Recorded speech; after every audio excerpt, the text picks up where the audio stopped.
Imagine this.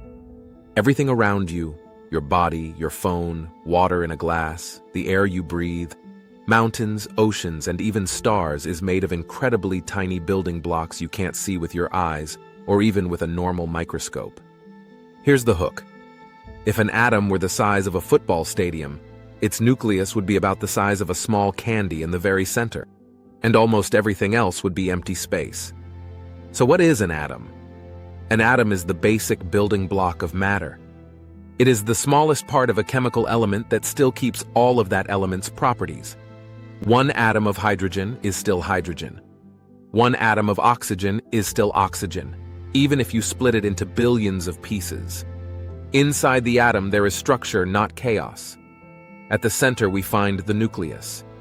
It is tiny, extremely dense, and very heavy compared to the rest of the atom. In the nucleus sit protons and neutrons. Around the nucleus move electrons, but not like planets around the sun. Modern physics shows that electrons exist in clouds of probability, regions where they are most likely to be found. If you like similar educational videos, please like, subscribe, and share the video with your friends. And the way these particles are arranged decides how every atom behaves, whether it is reactive or stable, whether it forms metals, gases, liquids, rocks, water, and even living organisms. In the next part, we'll go deeper, what protons, neutrons, and electrons actually do, and why an atom doesn't simply fall apart. When we zoom further inside, we discover that every particle in the atom has a specific job, a bit like members of a very well-organized team. Right in the middle sits the nucleus. Protons and neutrons are packed there unbelievably tightly. If we tried to pull them apart, we would need an enormous amount of energy. That is why we say that inside the nucleus there is nuclear energy. Protons carry a positive electric charge. Neutrons are neutral, they have no charge at all. The number of protons tells us what element the atom is. 1 proton means hydrogen. 8 protons means oxygen. 92 protons means uranium. Change the number of protons and you no longer have the same substance. You literally created a different element. Neutrons act more like stabilizers. They help protons stay together inside the nucleus. If there are too few neutrons or too many, the nucleus becomes unstable and may start to break apart over time. That's what we call radioactivity. Now the electrons. Electrons have a negative charge and they stay near the nucleus because opposite charges attract. School diagrams often show them as tiny balls orbiting like planets. That picture is useful, but not really true. In reality, electrons exist in fuzzy probability clouds. We cannot point and say, the electron is right here. We can only say where it is most likely to be. Here is the key idea. Protons decide what element the atom is. Electrons decide how the atom behaves, what it reacts with, and what bonds it forms. Neutrons help decide how stable the nucleus is. So why doesn't the atom simply rip itself apart? Two main forces work together.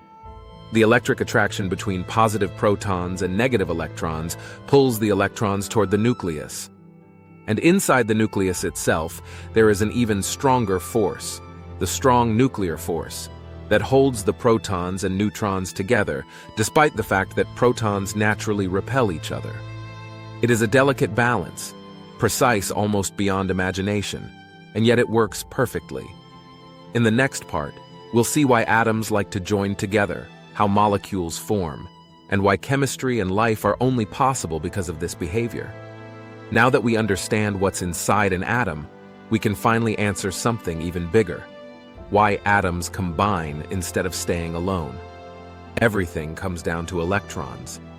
Electrons arrange themselves into shells around the nucleus. When the outer shell is full, the atom is calm and not very reactive. That's why noble gases like helium and neon hardly react with anything. But most atoms do not have full outer shells, and that's where chemistry begins. An atom can give electrons away, take electrons from another atom, or share them. When an atom gives up one or more electrons, it becomes positively charged. When it gains electrons, it becomes negatively charged. Opposite charges attract each other, and this attraction forms what we call ionic bonds, like in table salt. Sodium gives an electron, chlorine takes it, and together they create a stable crystal. Another method is sharing. Two atoms share electrons, so both feel more stable. This is called a covalent bond. That's how water, oxygen, carbon dioxide, and the huge complex molecules inside living cells are formed. These simple rules, attraction, sharing, the search for stability, explain why there are metals, plastics, glass, rocks, oceans, plants, and people. Here's a crazy thought.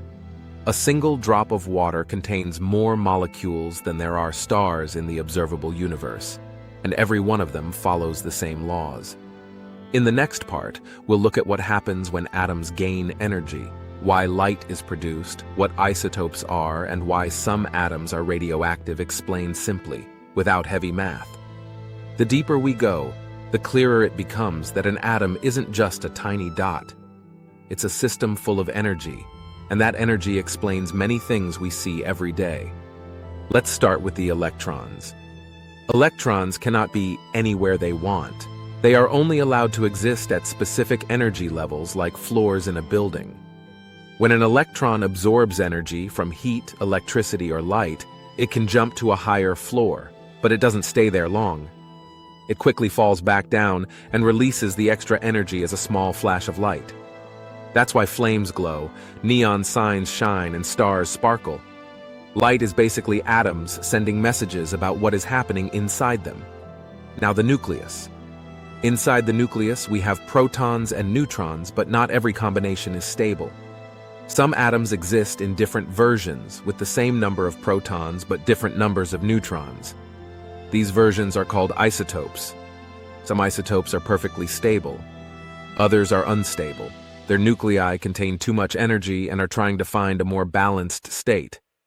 When that happens, the nucleus breaks apart and releases particles and energy. That process is called radioactivity. It isn't magic and it isn't movie science, it's simply physics pushing things toward stability. Sometimes this happens in a fraction of a second. Sometimes it takes thousands or even millions of years. The nucleus holds enormous energy because a powerful force keeps the protons together even though they naturally repel each other. When a nucleus splits, or when nuclei fuse together, part of that stored energy can be released. That's the principle behind nuclear power, and unfortunately also behind nuclear weapons. That doesn't mean atoms are dangerous. Atoms are the foundation of reality. Useful or harmful is only how humans decide to use that knowledge. In the final part, we'll connect everything. What atoms have to do with temperature, sound, life, and where the atoms inside your body actually came from. By now, it's clear. An atom is not just something tiny we talk about in science class. It is the basic pattern behind the entire universe. And once you understand atoms, the world suddenly starts to make sense. Take a rock, a piece of metal, a glass of water, or your own hand. All of them are made of atoms. The difference isn't some special material. The difference is simply how atoms are arranged and how they are bonded together. The same element can behave in totally different ways. Carbon can be soft like the graphite in a pencil, or incredibly hard like diamond. Same atoms, different structure. Temperature is nothing mysterious.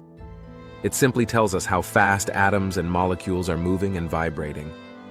When they move faster, we feel heat. When they slow down, we feel cold. Sound is atoms vibrating and passing that vibration from one to the next. Smell is tiny molecules drifting into your nose and interacting with receptors. Even your thoughts exist because of atoms. In your brain, electrons move, chemical bonds change, signals jump from neuron to neuron, and from that arises memory, emotion, and consciousness. And here's the most mind-blowing part. The atoms inside you did not begin on Earth. Most of them were created long ago inside stars. When those stars exploded, they scattered their atoms across space. From that cosmic dust, planets formed. And eventually, so did we. So when you look at your own hand, you are literally looking at the universe that learned how to think about itself. And all of that starts with one question. What is an atom?